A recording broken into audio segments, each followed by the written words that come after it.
Okay, should be good to go.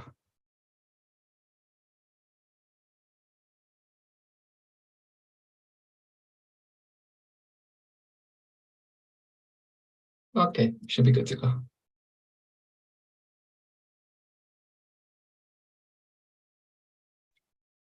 Om Jnana-timirandhasya Jnana Salakaya Chakshurun Militam Yena Tasmai Sri Gurave Namaha Siddhantotpala Saranitya Rasikam Hamsam Vilasatmakam Audaryakya Sudama Sevakararam Vishramba Bhakti Pradam Yachna Yukti Vichaksanam Tvagabido Vaisista Saktya Sada Vandeham Tripurarinam Kayatim Shri Bhakti Vedantinam Vanchakalpatarubhyascha Kripa Sindhubhya Evacha Patitanam Pavanebhyo Vaishnavebhyo Namo Namaha Namo Mahavaranyaya Krishna Prema Pradayate Krishnaya Krishna Chaitanya Namne Gauratvishe Namaha He Krishna Karuna Sindhu Dina Bandhu Jagatpate Gopesha Gopika Kanta Radha Kanta Namostate Tapta Kancana Gaurangi Radhe Vrindavaneshwari Vrishabhanu Sute Devi Pranamami Hari Priye Jaya Sri Krishna Chaitanya Prabhu Nityananda Sri Advaita Gadadhara Shivasani Gaura Bhakta Vrinda Hare Krishna Krishna Krishna Hare Hare Hare Rama Rama Rama Hare Hare Hare Nama Kevalam Kalau Nasti Eva Gatiranyata.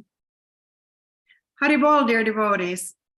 It's great to see you all here today. Haribol also to everyone who is perhaps listening to the recording later on. It's been a while since my previous Tatoeved classes, and I was very happy when Madan Mohan Prabhu kindly invited me to once again share my thoughts with the Sangha.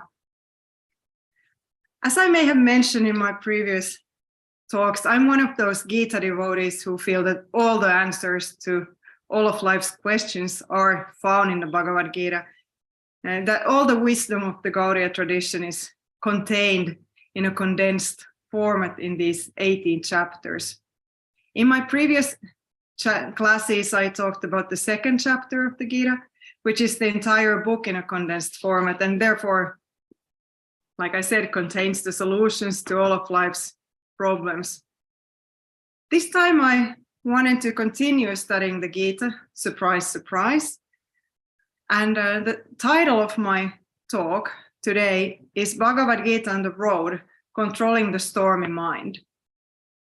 As some of you may know, over the last 15 years, my partner Kamalaksha and I have done several long cycling trips in different parts of the world.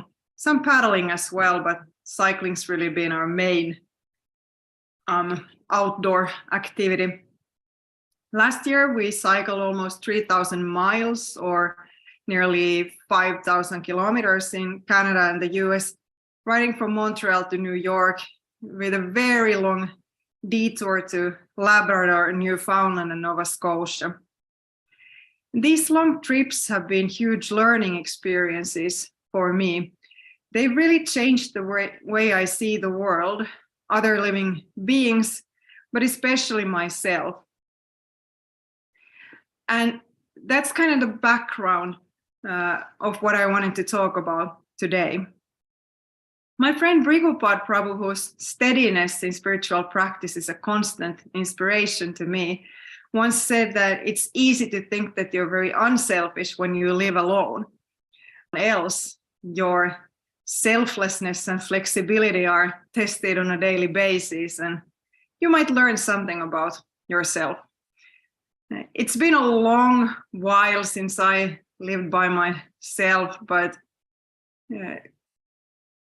and maybe I have a kind of a romantic memory of that time of my life being very well organized, and it's certainly more chaotic today, but perhaps I've learned something about sharing and flexibility over the years that I've shared my home with with Kamalaksha. I've often had the same kind of thoughts when it comes to controlling the mind. It's easy to think that you're quite tolerant of difficulties and unattached to material comforts when you're living in a nice house with central heating and running hot water, a 5-minute walk from a big grocery store, like we are here at home. But a cycling trip will put you to a test, exposing you to all kinds of hardships, many of them caused by weather conditions. On our cycling trips, I've cursed the wind, I've cried in the rain, I've almost passed out in the sun and thrown tantrums at my traveling companions. Sitting here in my comfortable home, I can be all philosophical and talk to you about emotions and weather being both coming and going, and the importance of distancing ourselves from such passing conditions. But just a few days ago, I was struggling miserably on my bike in headwind, and I felt like a total failure. The problem with me is that I'm not just miserable because the weather is bad, and I'm cold and freezing or moving at the speed of a toddler who learned to bike just this spring. But the real problem is that I'm also angry at myself for being angry at the weather, because in my mind, that means that I've failed both as a cyclist, being slow, and as a yogi, being unable to control my mind. So that makes me a double failure. So I'm angry at myself for being angry at myself, basically. And I've always found it interesting how the forces of nature, such as stormy winds, which always really test my peace of mind, are also repeatedly used as a metaphor for the uncontrolled and restless mind in the Gita. For instance, in the second chapter, in verse 67, Krishna warns us about the intelligence being lost as the mind wildly runs after the senses. Indriyaman hi charatam yanmano nuvidhyat, tad asya harati pragyam vayurnavam ivambasi. Whichever of the rowing senses the mind runs after, that sense carries away one's intelligence, just as the wind carries away a ship on water. This is such an accurate description of the cyclist losing their cool as the wind comes and blows away both their physical strength and their mental determination. The Gita really comes alive for me on the road when I think about verses such as this, and I'm constantly amazed by how accurately, how well this ancient text knows me. Like I said, chapter 2 is the entire Gita in a condensed format, and further on in chapter 6, Krishna will expand on this theme, on the theme of controlling the mind, and offers us some more nice weather-related verses, metaphors. So I've chosen some verses from chapter 6 that I want to share with you today. Chapter 6 is an interesting point in the Gita in the sense that, as you may have heard Guru Maharaj say, the Gita is divided into 3 sections of 6 chapters each. So the first 6 chapters represent the yoga psychology of the Gita, the middle 6 chapters represent the theology, and the final 6 chapters represent the metaphysics of the Gita. So now we're coming to the end of the psychology section. Guru Maharaj has written about the 6th chapter, that in this chapter Krishna explains dhyana yoga, meditation, stressing the physical and psychic aspects of spiritual practice, culminating in an emphasis on bhakti yoga, the yoga of loving devotion that Krishna holds most dear. So Krishna will go through different things that he wants Arjuna to be: dutiful, selfless, wise, renounced, competent in meditation, but above all devoted to him and thereby compassionate to all. So in this chapter, Krishna talks about the self-controlled yogi. And when I first read the Gita, I had already met the devotees, so I kind of thought that these chapters that felt like they weren't dealing with bhakti directly, but with other paths of yoga, I thought they didn't really apply to us, that these were things that someone who practicing Ashtanga yoga, for instance, should study. But the fact is that in chapter 6, Krishna doesn't stop at quieting the mind. Plus that quieting the mind really makes sense for us to study as well. It really makes it easier for us to focus on our bhakti practice. So none of the chapters in the Gita can be neglected. Some parts of yoga, of course, focus on peace and quiet. As bhakti yogis, we want more. We want to go further than just to that place of peace and quiet. We want to feel that peaceful mind by something positive, by joyful service to Krishna and other living beings. Srila Bhaktivinoda Thakur has put this really nicely in his song Sri Nagar Kirtan. Jivedoya Krishna Nama Sarva Dharma Sara. The essence of all forms of religion is to show compassion upon all living beings and chant the holy names of Krishna. I'm going to come back to the theme of all living beings in a moment. I really like how Bhaktivinoda Thakur lifts it up here as one of the main focuses of for us as devotees. All living beings, seeing all living beings as Krishna's parts of Krishna's property, you could also say. When you study the Gita, you quickly notice that Krishna is repeating some of his most important instructions several times in different chapters of the book, sort of developing on these central themes. Surrender to me, my dear friend, even if it's hard for you to control your mind, I'll help you. This kind of great promise keeps popping up all throughout the book. And this is also where we're going to end up in chapter 6, but let's not get ahead of ourselves. We're going to get there soon enough. So in the beginning of the chapter, in verse 6, Krishna makes an important point about the mind. Bandhur atmatmanastasya yenat maivatmana jita. Anatmanastu satrutve vartetat maiva satruvat.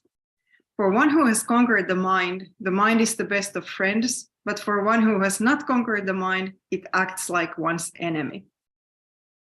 What I really like about the Gaudiya Vaishnava philosophy is that it's so practical. The world is a messy place, and so is my head most of the time.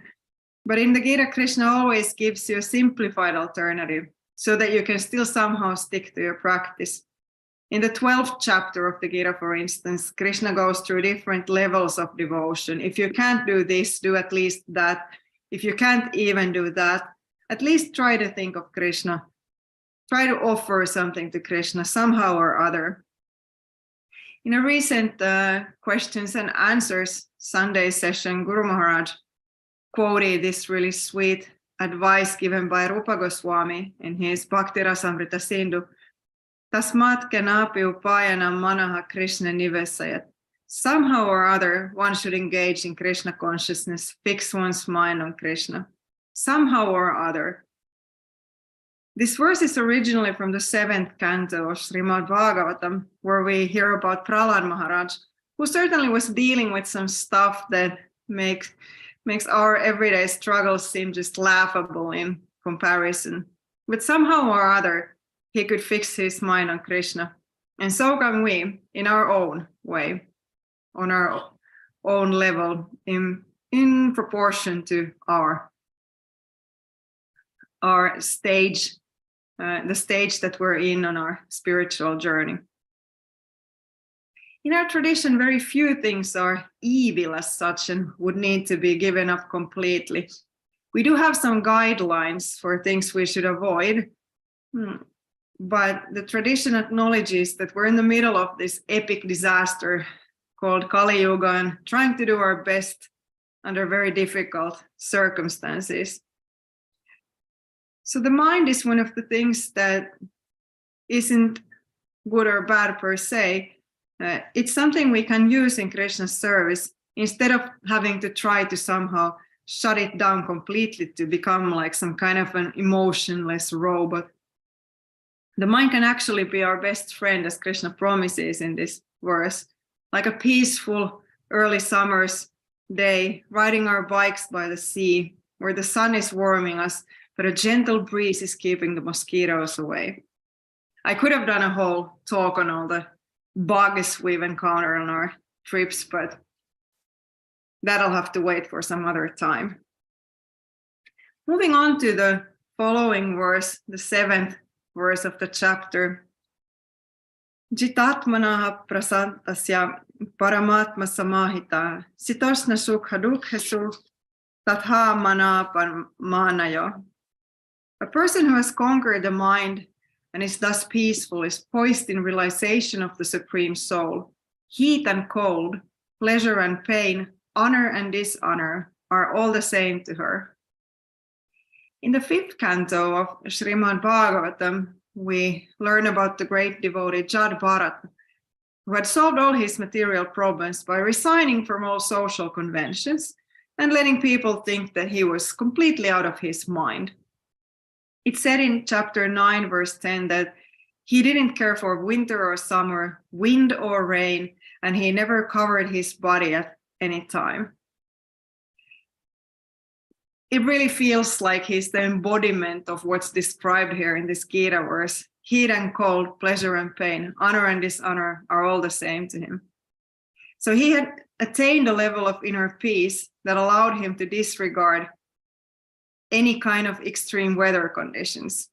He was completely uninterested in honor and dishonor, which is another level of yogic perfection that I can't say that I would have mastered yet.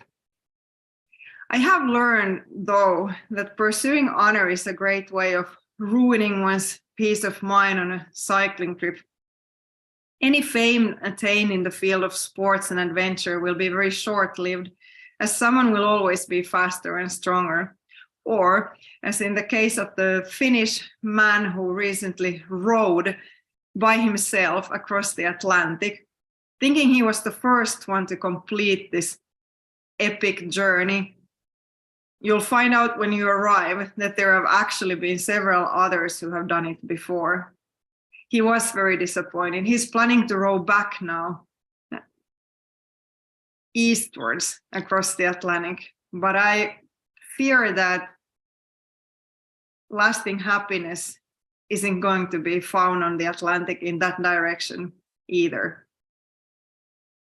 Ideally, we should be cycling, rowing, paddling, just for cycling's sake, for the sake of the movement. And remember that health and fame and whatever comes with us are just side effects that won't last. Just like in spiritual practice, we should focus on doing bhakti for bhakti's sake. If we're born in our next life in a beautiful body, in a family of beautiful saintly devotees, as described in verse 41 of the 6th chapter of the Gita, then we can accept that as a nice bonus, but that shouldn't be what we were striving for in our practice. The next verse I've picked is the 9th verse of chapter 6. Suhrin mitrari udasina madhyastadvesya bandhusu sadhusvyapi papasu samabudhir visisyate. The superlative yogi is one who looks equally on a close friend, an associate, and an enemy, and who is thus equal in his dealings with everyone, be they saints or sinners. On our trips with Kamalaksha and I, we've had so many opportunities to experience the kindness of strangers. We've traveled to many places that different people have warned us about for different reasons. You're going to Russia, you'll get killed there for sure. You're going to the US, they all hate cyclists and they'll shoot you down right there on the road. It's funny how it depends on the person you talk to where the greatest dangers are, where the biggest bike haters of the world reside. I have to admit I've also had my prejudices about various people and places, but what we've experienced has been the opposite. People have generously invited us to their home, shared food and water with us in the desert, offered us rides when our bikes have broken down, and in some cases even donated money to cover our expenses. They've treated us like family, beautifully exemplifying the mood described in these words. Verse 16, Nati asnatastu yogosti, nachai kantam anastanaha, nachati swapna silasya, jagratanaiva charyuna. O Arjun, yoga is not attained by eating too much or by eating too little, nor is it for those habituated to sleeping too much or sleeping too little. Spending time in nature, in constant gentle movement, is not just calming for the mind, but also for the body. We find a natural rhythm of eating and sleeping, which can be difficult to manage in the city when you're working by a computer. I feel most balanced when I'm on the road. As strange as it may sound, because when we exert the body, the mind and senses become so much easier to handle, even though they're constantly challenged by the surroundings. The winter months that I spend indoors create all kinds of mental anguish and bodily discomfort, which disappears when I escape from the permanent structures and go live in a tent instead. But this verse is also really nice to remember when we are stuck at work, stuck in the city, stuck by the computer, as we often have a tendency to gravitate towards extremes in our habits or in our practice. Cycling for half an hour every day is way better than doing nothing all winter long and then going on a big trip unprepared. I know because I've tried. A lot of times I've thought that we could benefit from taking the practical wisdom and experience we have from physical practice. Everyone knows that you shouldn't go run a marathon without training, that you shouldn't go on a cycling trip without testing doing like a test packing of your bags before to see if all your gear fits, to see if your bike's even rideable. So we have all this experience from physical practice, and I've often thought that we should take that and apply that to spiritual practice as well. Somehow we seem to think that in spiritual practice we can just kind of take these huge leaps and kind of turn overnight into the Ironman triathlon master athlete, while we'd never expect that with physical practices. In that sense, it can also be useful for a bhakti yogi to practice asanas, to practice Ashtanga yoga, for instance, or other physical yogic activities, so to speak, to see how we also need to work through repetition over several years, decades, lifetimes to achieve the more challenging poses. Somehow it seems to be easier for me to accept that in this lifetime I might not be able to reach some of those more challenging poses than to accept that I won't become a pure bhakti yogi in one lifetime. In verse 19, Krishna says, Yatha dipo nivatasto nengate sopama sprita. Yogino yata chittasya yunjato yogam atmanaha. A yogi whose mind is controlled and situated in yoga is like an unflickering lamp in a windless place. This verse feels to me like it's describing something completely beyond this world. When have you ever seen a lamp that didn't flicker at all? A flame, I mean. Or when have you ever been in a completely windless place, unless it was some kind of a scientific laboratory in a vacuum? But I was thinking that maybe that's the point here, that a yogi whose mind is fully controlled isn't sort of bound by these laws of physical nature anymore, the limitations of this world. For that person, there's no more pain or discomfort or difficulty, no more flickering or wind.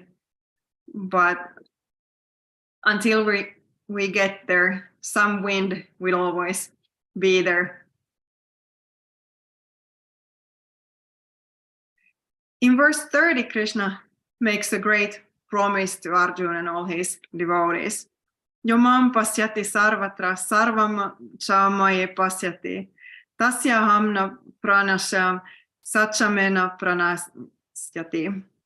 For she who sees me everywhere and sees all things in me, I am never lost, nor is she ever lost to me. This is a wonderful promise and a beautiful attitude for us to develop when we meet different creatures, small and big. Some of them are cute and cuddly, some are blood-sucking beasts, some feel like long-lost friends, and some will almost push you off the road with their big, expensive, usually German-made car. How could one develop kindness towards everyone? On the road, I've conducted this experiment of trying to see something good in everyone. It can really be hard. I tend to get really mad, regardless of whether I'm cycling or driving a car myself, at drivers sometimes, and trying to turn that attitude around and think of something good. Think that huge car that was going way too fast, like maybe it's someone who's in a hurry to pick up their kid and the kid's friends to take them to a fun, I don't know, hobby activity, whatever. Maybe they're driving so fast to serve someone. Maybe they got the really big car so that they could serve others by giving them rides to places. And maybe it wasn't for the point of showing off or scaring cyclists, but for the sake of service. Krishna is, after all, in everyone's heart. In some cases, it's hard to observe him, but we should, at least on a theoretical level, try to appreciate that Krishna is there. You can try this. I almost feel like it's a game. Next time you're watching the news or out in traffic, see how it works for you, if you can find something nice to think of about everyone. The author Marilyn Robinson, whose books I really like, speaks really passionately about different worldviews, different ways of viewing other living beings. In her book, When I Was a Child, I Read Books. It's a collection of essays, and in one of them, she writes about how many people today take for granted that we're these savage beasts that are just barely controlled by the society, just barely restraining our lower impulses. And she writes about how this kind of a grim worldview was really popularized by Darwin and Freud. She speaks about Freud especially extensively in the essay, and how this idea of us as being inherently evil has become incredibly widespread. But as she very eloquently points out, religion and spirituality, the idea that we are in fact spirit souls, has flourished throughout the times. It hasn't been weeded out by evolution. So you could think that there's some inherent need for that it is somehow so deeply rooted in us to feel that we are something special, that we are something more than just our senses and mind. And that made me really think of how the 16th chapter of the Gita, where Krishna talks about the divine and demoniac, or godly and ungodly natures. There are these descriptions of ungodly, the ungodly worldview that really sound to me like how Freud described human psychology. And I would hope that in the future, sort of in the larger scale of things, that type of a view of us and our motives in life would be forgotten, and a more spiritually based conception of human nature would conquer. And I do in fact believe that it will, because like Marilyn Robinson says, it's something that's been with us forever and ever.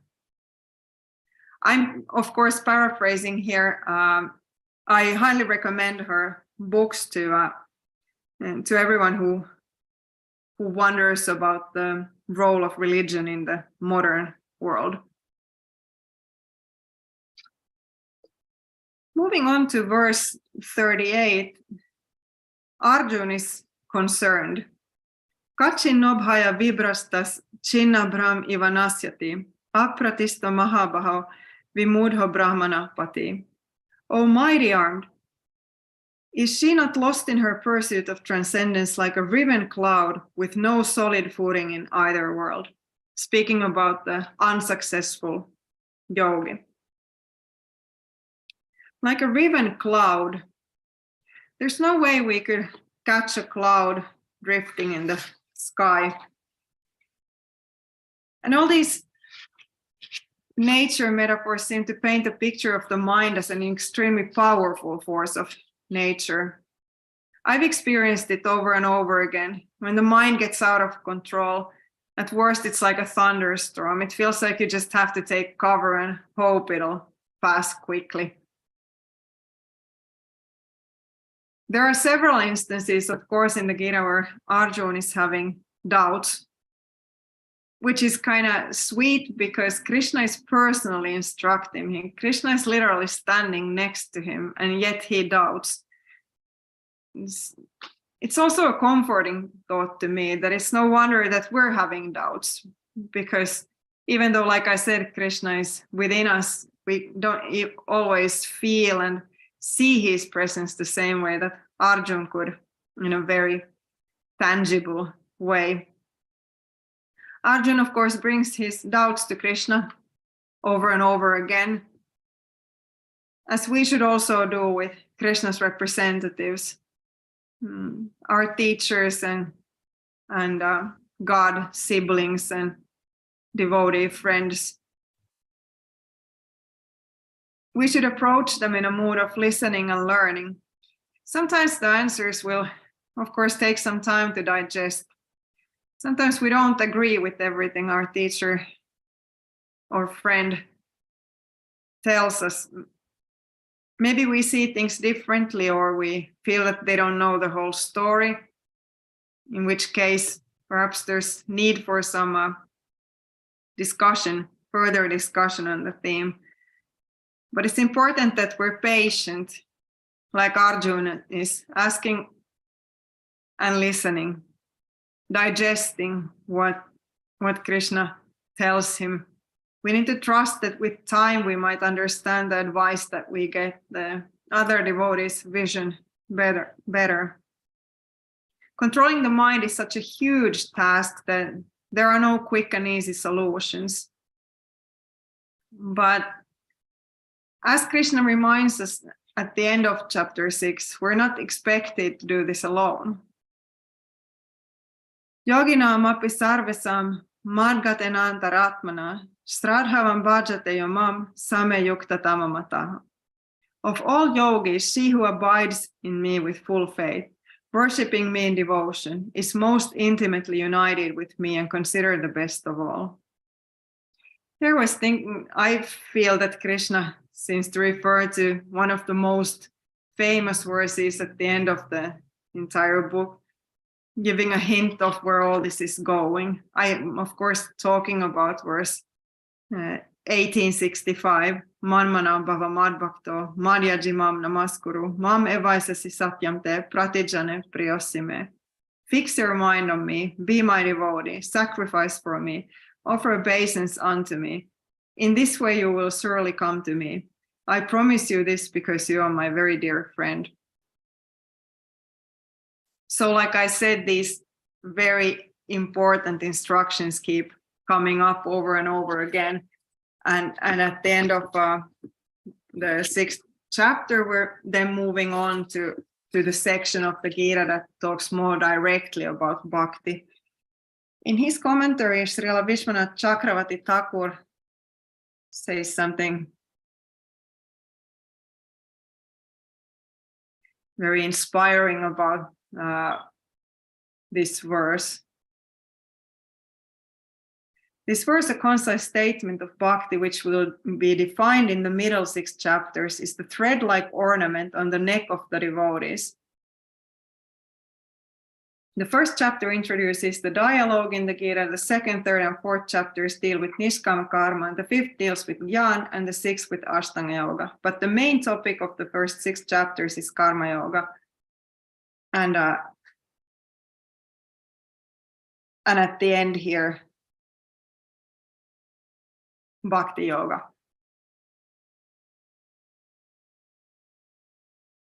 And I felt that this statement really feels like you get inspired to dive into the following 6 chapters to let Krishna define bhakti more carefully, which of course is, I think, a nice point of the commentator to make to kind of invite the reader to continue reading.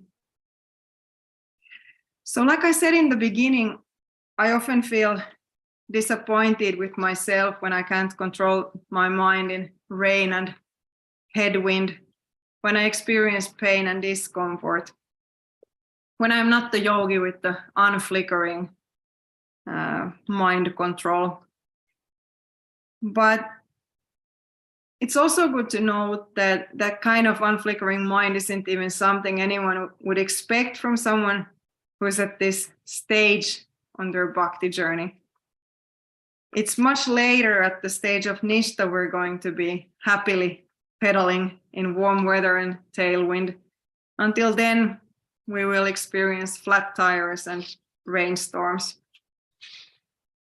So I've come to think that maybe I have to look at the bigger picture to sort of zoom out from my temporary lack of faith in the process, from my temporary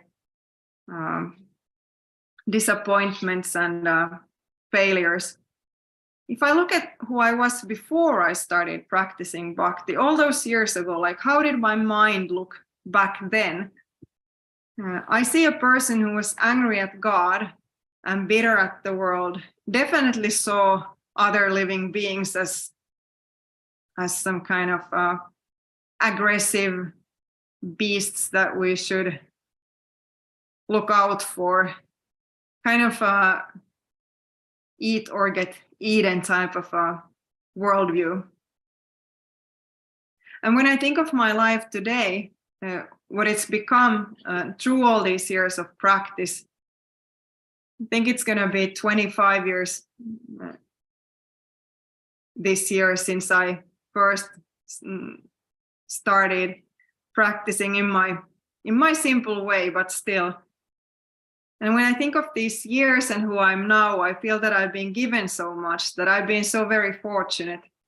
And I am a different person than I was back then. I see myself and the world and other living beings differently. Certainly my so-called difficulties haven't been that significant. Many of them have been self-induced, like choosing to cycle in the mosquito-ridden boreal forests of the northern hemisphere. But I have struggled, as everyone does in their world, in their own way, in their own terms. And for all of us, our own struggles are real. But still, I've never fully given up my spiritual practice. Yeah, I've always been able to pick up and continue where I left off. And I've never blamed Krishna for my problems. So I have come pretty far from the person troubled by their mind and full of anger towards God and other living beings. So maybe that's a pretty great achievement too, even though it isn't quite the super yogi described in the Gita, not quite yet. And of course, I can only pray that when real difficulties will eventually come, as they always do, with old age, if not sooner, that I'll still be able to keep practicing, that I won't give up my faith in Krishna even when things will get really hard. My mind probably still won't be the unflickering flame, but at least I'm hoping it won't be like a tornado blowing out my whole sadhana. So these were the thoughts that I had prepared for today. And thank you all for listening. I was hoping you might have some questions or comments, some thoughts of your own on the theme of the mind, and why not cycling as well. So feel free to share either through the chat or by turning on your microphone.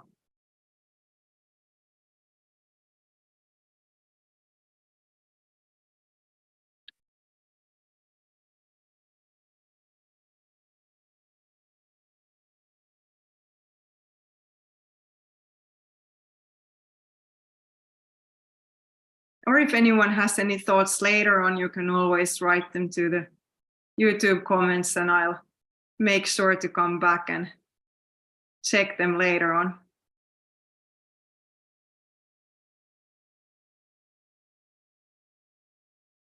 Okay, we have a question in the chat from Dasi. Thank you for an inspiring class. Thank you. If you were to go on a big cycling tour again, what would be different after you have learned of Krishna's promising words? That's a nice question. The different trips have certainly been a learning process, and I think after each journey, when I reread the Gita again, I notice new things. I realize new things that I haven't seen there before. I think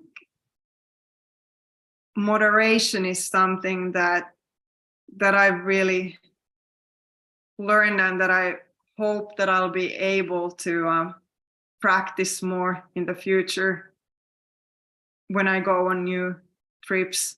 Those verses about that I didn't quote today, about being on a seat that's not too high and not too low, or the one I mentioned about not sleeping too much or too little, or not eating too much or too little.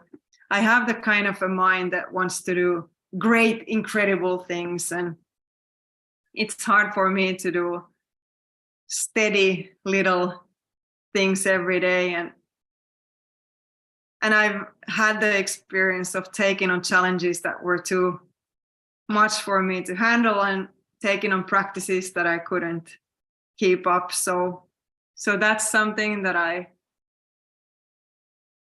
hope that I could keep in mind next time I go, to plan the trip even beforehand, so that that there's enough but not too much challenge.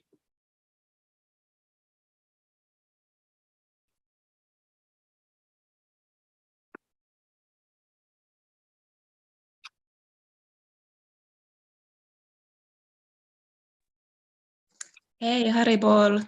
Haribol.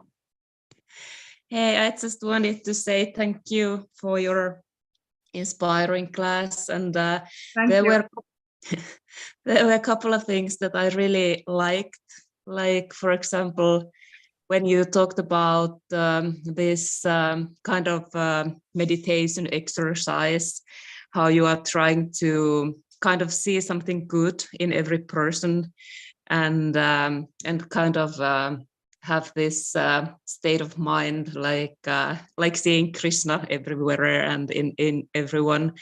So I think I will take that one from this class as kind of a encouragement for myself as well. And also I really liked when you talked about kind of like seeing progress in yourself, or like seeing how this process has changed you as a human being, because I think it's very important when we're reaching for such high ideals. It can, we like sometimes we might not see the steps we are actually taking, and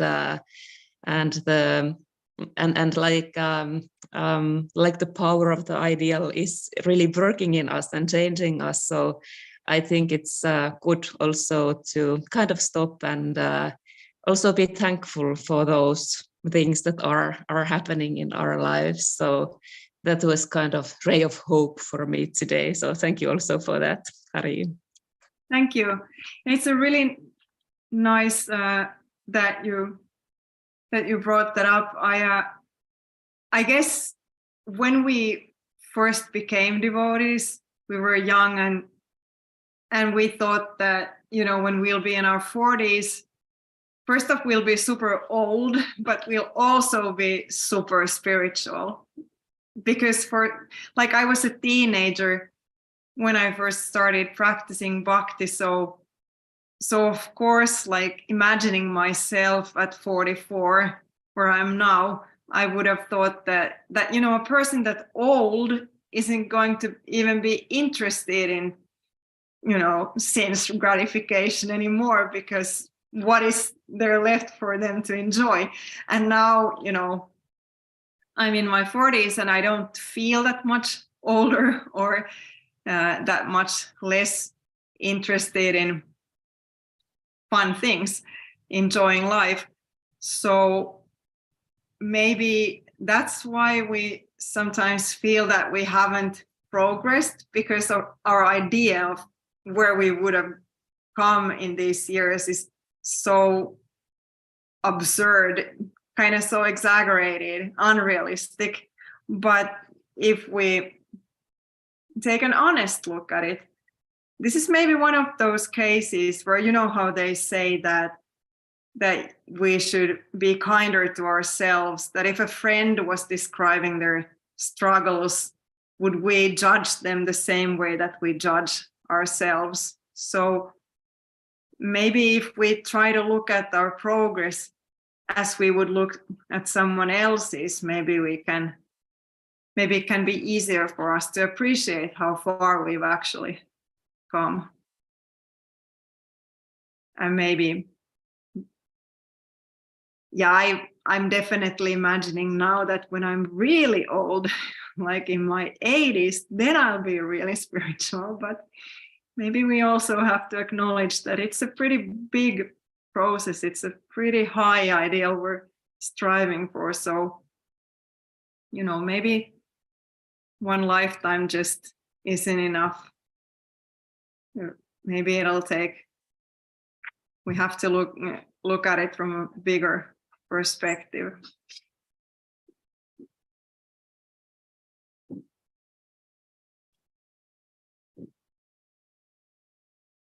Any other thoughts?